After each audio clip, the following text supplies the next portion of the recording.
Ciao ragazzi, benvenuti sul mio canale YouTube o sulla mia pagina se mi state guardando da Facebook. Il video di oggi è il primo di una nuova serie, un nuovo format che prenderà vita qui sulla pagina o sul canale. Questa novità rientra nelle news di cui vi avevo parlato alla fine dell'anno scorso e che erano in previsione per l'anno 2020. L'obiettivo di questi video è quello di andare a condividere le mie esperienze maturate in questi anni di successi ma anche fallimenti e di condividere quelle che sono state le esperienze dirette e indirette raccolte dai miei colleghi di pratica. Infatti voglio porre l'attenzione su quelli che sono gli scivoloni che più spesso si commettono legati al mondo dell'aikido, alla sua pratica e a tutto ciò che ci gira intorno. Infatti in questa nuova rubrica non andremo a parlare solo degli errori da non fare durante la tecnica e il suo svolgimento, ma andremo a vedere anche tutti quegli scivoloni che si fanno quando si apre un dojo, quando si va a registrare una nuova SD, quando si apre un nuovo corso. Insomma, vedremo 5 punti alla volta tutti gli errori da non fare nel mondo dell'aikido dentro e fuori dal tatami. Perciò prenditi qualche minuto e goditi il video. Se vuoi darmi un tuo parere o hai delle domande o se mi vuoi contattare, scrivimi nei commenti qui sotto, sarò felice di risponderti. 5 errori da non fare quando apri un nuovo corso. Numero 1.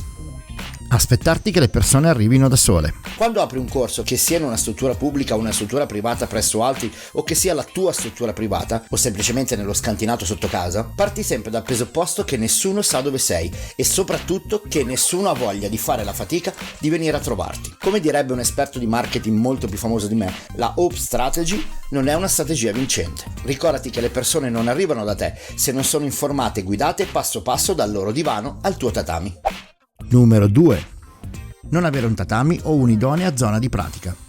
Per molti è assolutamente non necessario, a mio avviso di presenza estremamente importante, è il tatami. Che sia piccolo, minuto, risicato oppure enorme che copra tutta la superficie, il tatami è parte fondamentale dell'arredo del dojo. Indicativo della disciplina dell'aikido, è strumento di pratica molto importante sia per praticanti giovani che per gli più anziani, ovviamente di grado. Quando lavoravo in una struttura pubblica eravamo arrivati al compromesso di usare il tatami solo durante la lezione di Taijutsu, in modo da dover montare il tatami una volta a settimana, quindi la lezione Bukibaza si faceva sul PVC della palestra della scuola e invece per la lezione di Taijutsu montavamo il tatami, anche perché il tatami 2x1 pesa un botto fotonico.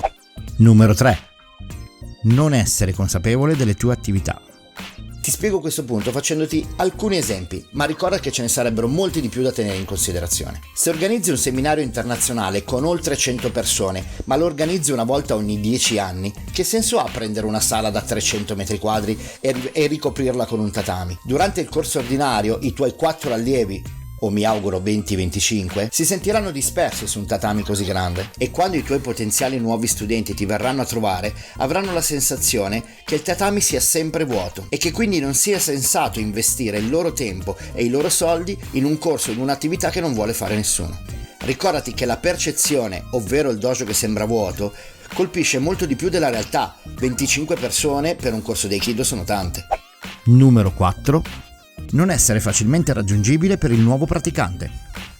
Tu conosci bene la strada per arrivare al tuo dojo. Sai che, ad esempio, dovrai girare dietro l'angolo, usare l'ingresso secondario, passare il ponte elevatoio, scendere nel seminterrato, usare un codice alfanumerico a controllo vocale per aprire la porta d'ingresso, attraversare tutta la palestra di pallavolo, passando vicino al campo, evitando le palle che sfrecciano e sovalizzano sotto i colpi delle schiacciate che manco mi aiuara, per poi arrivare finalmente al dojo. Il tuo prossimo potenziale allievo tutto questo non lo sa, pensaci. Numero 5. Smettere di fare l'allievo appena si apre un corso. Su questo punto potremmo aprire un dibattito infinito, però dico solo di prendere ad esempio il fondatore.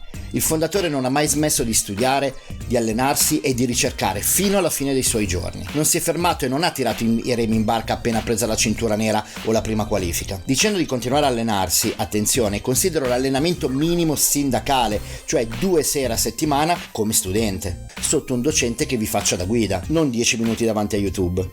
Tutti i grandi maestri che conosco, sia nell'aikido che non, pur avendo gradi molto alti, grandi riconoscimenti e molti anni di pratica sulle spalle, sono prima di tutto curiosi, autocritici, grandi studiosi e soprattutto studenti. Per oggi il video finisce qui, se ti è piaciuto metti un like e condividilo con i tuoi amici, colleghi di pratica o allievi. Ricordati che per essere sempre aggiornato su tutte le mie pubblicazioni puoi iscriverti al canale YouTube selezionando la campanella, oppure puoi cercare la mia pagina Facebook Fabio Ramazzin Sensei, di cui troverai il link in descrizione. Per questo video è tutto, alla prossima, ciao!